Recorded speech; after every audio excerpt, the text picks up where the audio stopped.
문건 내용을 지금 확인해 보면 이제 어떻게 보면 되게 충격적인 내용이라고 생각할 수도 충격적인 내용이라고 생각할 수도 있는데 네. 뭐 국회 관련 자금 차단 이런 말도 있고요. 그다음에 비상 입법 기구도 이야기도 있습니다. 그 정의는 뭐 경제 관료이시긴 하지만 법대 나오셨고 법학을 전공하신 거죠, 물질적으로는? 학부는 법대를 나왔어요. 예.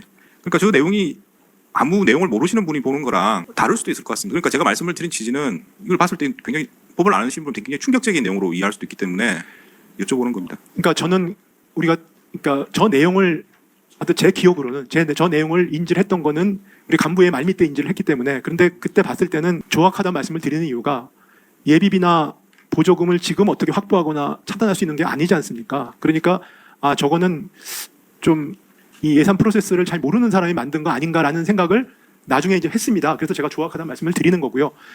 지금 보니까 저 내용을 재판장님처럼 말씀하실 수 있지만 당시 대접견실 상황은 적어도 제 입장에서 봤을 때는 그 계엄 상황을 저는 제 개인적으로는 도저히 수용할 수 없는 상황이었고, 그러니까 그때 그 대접견실 상황에 대해서는 저는 사실은 집중할 당시엔 필요가 없었습니다. 다만 그때 외환시장이 열려 있었거든요. 외환시장이 열려 있는 상황에서, 그리고 미국이나 경우에는 지금 낮이지 않습니까, 유럽은.